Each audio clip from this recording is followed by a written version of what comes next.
Selamat pagi teman-teman mahasiswa, salam sehat dan salam bahagia untuk kita semua. Saya ucapkan Sukyoto Namo Buddhaya. Pada pertemuan kedua kita kali ini kita akan belajar tentang pengantar Abhidhamma dan kita simak bersama-sama uraiannya. Teman-teman mahasiswa, kitab suci dalam agama Buddha disebut dengan Tipitaka dalam bahasa Pali atau Tripitaka dalam bahasa Sanskerta.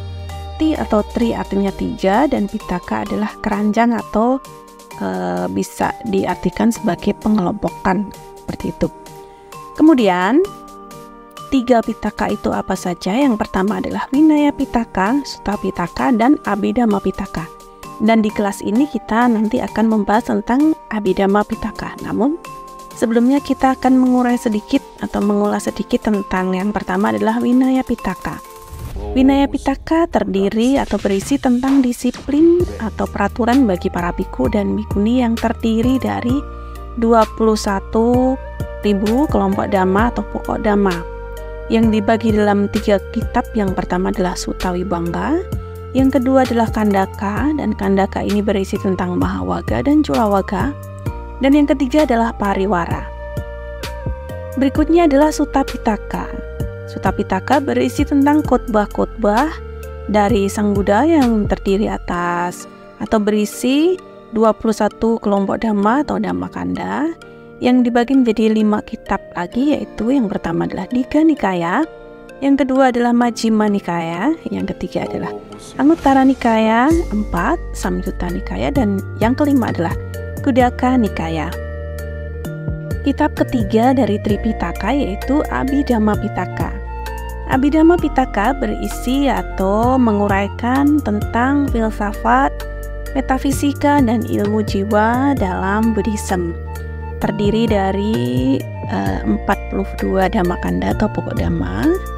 Kalau tadi Sutta itu 21.000, Vinaya 21.000, jadi kitab Abhidhamma ini adalah 2 kali lipatnya daripada sutta-sutta sebelumnya. Dan Abhidhamma ini memiliki atau terdiri dari 7 kitab. Yang pertama adalah Dhammasanggani. Dhammasanggani menguraikan tentang perincian paramata dhamma yang itu atau etika atau sari batin. Nanti paramata dhamma itu apa? Nanti akan kita bahas berikutnya. Yang kedua adalah Vibhanga. Vibhanga berisi tentang pembagian paramata dhamma yang terdapat dalam buku atau kitab Dhammasanggani. Yang ketiga adalah kitab Datukata, menguraikan tentang unsur-unsur batin dari paramata dhamma. Keempat, Pugala Panyati, menguraikan tentang Panyati, Pugala, dan Paramata. 5. Katawatu, menguraikan paramata dhamma dalam bentuk tanya jawab. Yang keenam adalah kitab Yamaga, yaitu menguraikan tentang paramata dhamma secara berpasangan atau tanya jawab. Dan yang ketujuh adalah Patthana, menguraikan tentang 24 pacaya atau hubungan-hubungan antara batin dan jasmani. Yang selanjutnya bahwa dikatakan Abhidhamma adalah dhamma yang membawa kepada kemajuan batin atau Buddhimatto Dhamma. Yang kedua adalah bahwa Abhidhamma adalah dhamma yang membawa kepada kemanfaatan, yaitu membawa pada terbebasnya kita atau manusia dari duka atau salakana dhamma. Yang ketiga, bahwa Abhidhamma adalah dhamma yang patut dipuja dan dihormati, karena dengan belajar Abhidhamma dapat mengantarkan manusia atau makhluk menuju kepada pembebasan mutlak, atau dalam bahasa Palinya adalah Pujita Dhamma. Yang keempat adalah Paricina Dhamma, bahwa Abhidhamma adalah dhamma yang tahan dengan kekekalan atau tahan dengan keadaan, dikatakan kekal berdasarkan kenyataan. Dan yang kelima adalah Adhikata Dhamma, bahwa Abhidhamma adalah dhamma yang teragung karena Abhidhamma merupakan dhamma yang tertinggi ya dari ajaran yang diajarkan oleh Sang Buddha yang mengajarkan kepada jalan menuju kebebasan nibbana. Namun apapun keadaannya sekarang, bahwa kita masih bersyukur karena kita masih memiliki kesempatan, masih memiliki buah karma baik untuk bisa atau masih dapat mempelajari ajaran dari Sang Buddha yang merupakan ajaran yang tertinggi ini. Teman-teman mahasiswa, selanjutnya kita akan membedakan mengenai kebenaran, bahwa di sini berkaitan dengan kebenaran itu ada dua pemahaman. Yang pertama adalah Paramata Dhamma dan Panyati Dhamma. Paramata Dhamma adalah kebenaran yang sesungguhnya, kebenaran yang tertinggi yang terdiri dari 4 pembahasan di sini.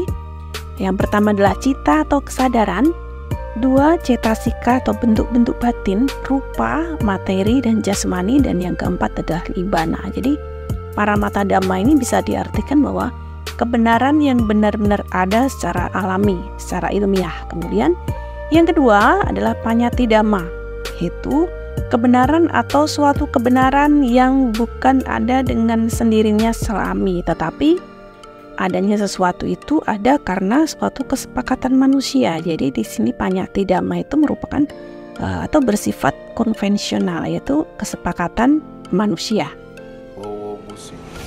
Selanjutnya nanti akan kita bahas lebih lanjut di dalam mata kuliah ini adalah tentang Paramata Dhamma. Tadi yang kita uraikan di slide sebelumnya ya. Jadi Paramata Dhamma ini pun dibagi menjadi 2. Yang pertama adalah keadaan atau kebenaran yang bersyarat, atau di dalam bahasa Pali disebut Sankata Dhamma, dan yang kedua adalah Asankata Dhamma atau keadaan yang tidak bersyarat. Keadaan yang bersyarat atau Sankata Dhamma memiliki ciri-ciri yaitu tampak, lahir atau munculnya, atau dalam bahasa Pali disebut dengan Upado Panyati. Kemudian yang kedua adalah tampak, lenyap atau berhentinya, atau dalam bahasa Pali disebut Wayo Panyati. Kemudian yang ketiga, ciri yang ketiga adalah selama ia ada atau eksis, maka terlihat ada perubahan-perubahan atau dikatakan berproses ya, timbul, tenggelam, dan lain sebagainya. Kemudian dalam konteks Paramata Dhamma ini yang disebut dengan Sankata Dhamma atau bersyarat adalah cita, pikiran, cetasika, bentuk-bentuk batin, dan rupa atau badan jasmani. Kemudian Asankata Dhamma atau tidak bersyarat, kebalikan daripada Asankata Dhamma, yaitu ciri-cirinya adalah tidak muncul atau dilahirkan ya. Nah, Upado Panyati. Yang kedua adalah tidak lenyap atau musnah ya. Nah, Wayo Panyati. Kemudian yang ketiga adalah tidak, karena tidak muncul, tidak lenyap, maka tidak ada proses, tidak ada perubahan di dalamnya. Dan dalam konteks Paramata Dhamma ini yang disebut dengan Asankata Dhamma adalah nibbana. Teman-teman mahasiswa, selanjutnya kita akan mengkomparasikan atau mengcompare ya, menyandingkan antara konsep di Abhidhamma dan Pancakanda ya. Pancakanda itu adalah 5 kelompok kehidupan ya, terdiri dari 5, yaitu rupa kanda atau kelompok jasmani.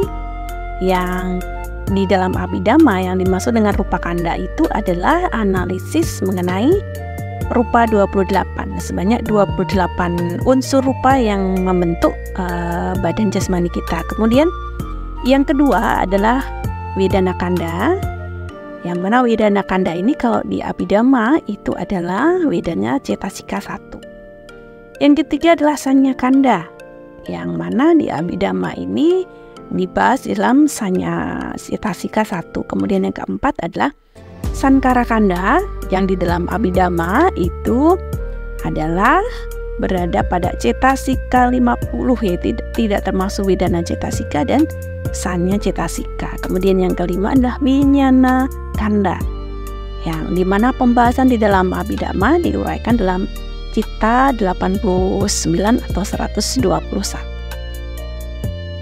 Selanjutnya teman-teman mahasiswa, kita akan menyandingkan antara Abhidhamma dengan Arya Saca 4 atau 4 kebenaran mulia.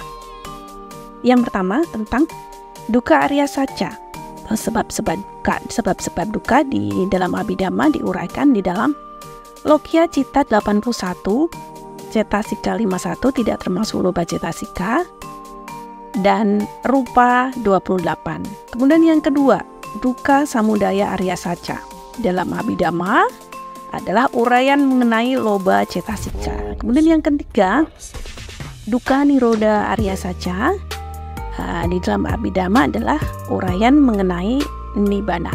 Kemudian yang keempat adalah dukkha nirodha gamini patipada Arya Saca atau jalan menuju lenyapnya dukkha, yang mana di Abhidhamma dibahas, diuraikan dalam Magga Citta 4 atau 20. Selanjutnya, teman-teman mahasiswa, kita akan menyandingkan antara Abhidhamma dengan Arya Magga 8 atau 8 jalan mulia berunsur 8. Yang pertama adalah tentang samaditi atau pandangan benar, yang mana di Abhidhamma adalah uraian mengenai panya cetasika. Yang kedua adalah samasankappa atau pikiran benar, yang di Abhidhamma adalah uraian mengenai mitaka cetasika. Yang ketiga adalah samawaca atau bicara benar, yang di Abhidhamma adalah uraian mengenai samawaca cetasika. Yang keempat, samakamanta atau perbuatan benar, yang di Abhidhamma diuraikan dalam samakamanta cetasika. Yang kelima adalah sama ajiwa atau penghidupan benar, yang di dalam Abhidhamma itu adalah uraian mengenai sama jiwa cetasika. Kemudian yang keenam adalah samawayama atau daya upaya benar, di dalam Abhidhamma diuraikan mengenai wirya cetasika. Kemudian yang ketujuh adalah samasati atau perhatian benar, yang mana di Abhidhamma adalah uraian pada bagian sati cetasika. Dan yang kedelapan adalah samadhi atau konsentrasi benar, yang di dalam Abhidhamma dibahas di dalam bagian atau pembahasan tentang ekagata cetasika. Baiklah teman-teman mahasiswa, demikian tadi uraian mengenai pengantar Abhidhamma, yang mana materi ini diambil dari buku Kaharudin tahun 2005 yang berjudul Abhidhammata Sanggaha. Dan kami atau kita tidak membatasi, sekali lagi tidak membatasi sumber belajar daripada teman-teman, bisa mengambil sumber referensi yang bisa dipertanggungjawabkan dari sumber manapun. Dan akhirnya saya ucapkan terima kasih, saya ucapkan selamat belajar, tetap semangat, bahagia selalu, Sugioto, Namo Buddhaya.